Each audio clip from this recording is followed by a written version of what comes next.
হঠাৎই রাত্রি 11টায় আমাদের ইচ্ছা হলো আমরা পিৎজা খাবো। আর যেমন ভাবনা তেমনই কাজ। বাড়িতে ছিল ময়দা, 3 কাপ মতন এখানে ময়দা নিয়েছি, তার সাথে একটু নুন আর একটু চিনি আর সামান্য পরিমাণে তেল। বেকিং সোডার পরিমাণটা একটু কম হবে, বেকিং পাউডারটা তার থেকে একটু বেশি হবে। সাথে নিয়েছিলাম পরিমাণ মতন টক দই। ভালো করে ডোটাকে মাখিয়ে নিতে হবে, আর টক দইটা অবশ্যই যেন নর্মাল টেম্পারেচারের হয়। তার সাথে জল মিশিয়ে ডোটা ঠিক এইভাবে রেডি করে নিয়েছিলাম। আচ্ছা, তারপরে নিয়েছিলাম মাশরুম, কর্ন, ক্যাপসিকাম আর পেঁয়াজ। আরও ভেজিস থাকলে তোমরা অ্যাড করতে পারো।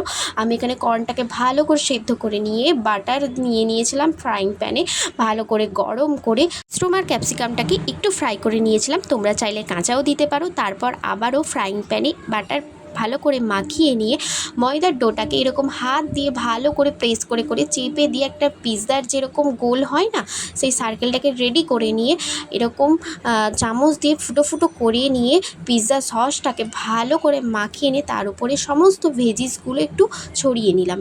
এটা ফ্রাইং প্যানে করলাম। তোমরা চাইলেই কড়ার ওপরে কিছুটা পরিমাণে জল নিয়ে তার উপরে কোনো একটা জায়গা রেখে এটা করতেই পারো। আমরা এরপরে এই কর্নগুলোকে ভালো করে তার ওপর দিয়ে ছড়িয়ে দিয়ে এরপরে দেব চিজ। মজারেলা চিজটা ইউজ করলে খুব ভালোই হয়, কিন্তু মজারেলা চিজটা আমরা পাইনি, সেই জন্যে চিজের যে কিউবগুলো পাওয়া যায় সেই কিউবগুলোই অনেকটা বেশি বেশি পরিমাণে তার ওপর দিয়ে ছড়িয়ে দিয়ে ঢাকা দিয়ে দিয়েছিলাম। 10 থেকে 15 মিনিট পরে আমাদের পিৎজা রেডি। তার উপরে চিলি ফ্লেক্স আর অরিগানো দিয়ে খেয়ে নিলাম।